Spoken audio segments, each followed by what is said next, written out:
참예수님 가톨릭 평신도 이상금 마테오입니다. 오늘 성 요한 세례자 순환 기념일인데 조금 나누고 싶은 게 있어서 나눔 시작해 보도록 하겠습니다. 성부와 성자와 성령의 이름으로 아멘. 마르코복음 6장 17절에서 29절입니다.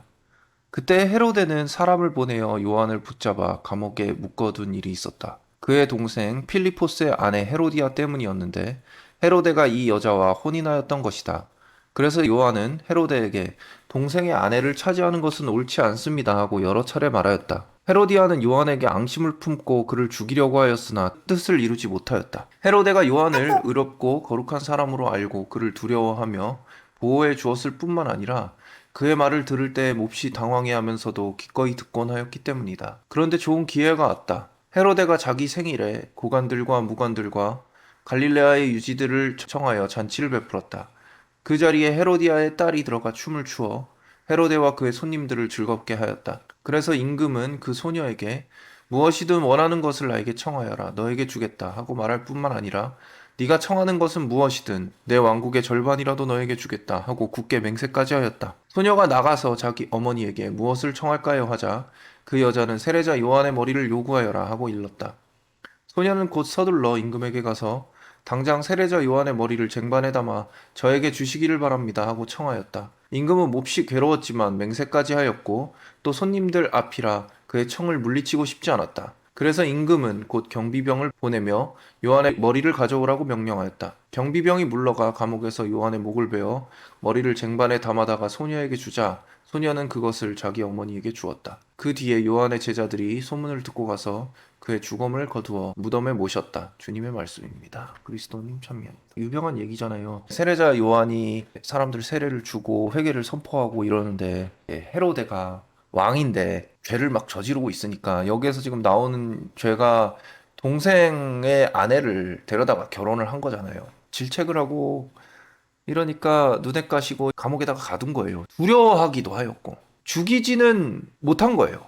저는 이 이야기를 읽으면서 이렇게 생각을 해본 적이 한 번도 없었는데 세례자 요한이 우리 마음속에 있는 양심 같은 그런 생각이 좀 들었어요. 저는 어떠냐면 죄를 짓고 싶을 때 알아요. 그게 옳지 않은 걸. 죄를 지었을 때 그 결과도 두렵고 죄를 지으면 안 되는 것도 알아요. 헤로데하고 똑같죠. 여기서도 지금 헤로데가 자기 스스로 잘못한 걸 알아요. 근데 양심의 소리가 계속 들리죠. 동생의 아내를 차지하는 것은 옳지 않습니다. 죄를 짓는 것은 옳지 않습니다. 근데 그 양심을, 이 양심의 불꽃을 꺼버릴 수는 없는 거예요. 두려우니까. 근데 어떤 일이 일어나냐. 헤로디아의 딸이 막 춤을 추는 거예요. 눈으로 보면 즐겁고 나의 그 감각적인 즐거움. 헤로디아의 딸의 춤을 막 보는 거예요.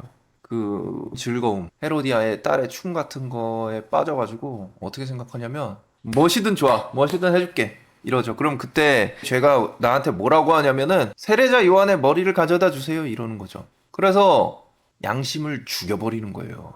세례자 요한의 머리를 쟁반에 담아서 줘버리는 거예요. 내가 내 양심의 소리를 듣지 않는 거예요.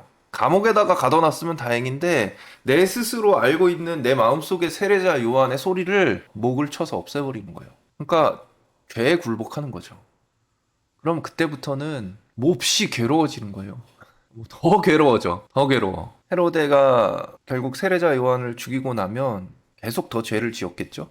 양심의 소리를 죽이면 안 돼요. 그런 생각이 되게 많이 들어서 나누고 싶었습니다. 근데 다행인 거는 고해성사가 있잖아요. 뉘우치고 하나님께 다시 돌아가고 그것이 계속해서 반복되고 어떨 때는 무너지는 것처럼 느껴지더라도 하나님께서 마련해 주신 그 자비, 하느님의 자비를 넘어설 수 있는 죄는 없다고 하잖아요. 그러니까 힘냅시다. 평화를 빕니다. 사랑합니다.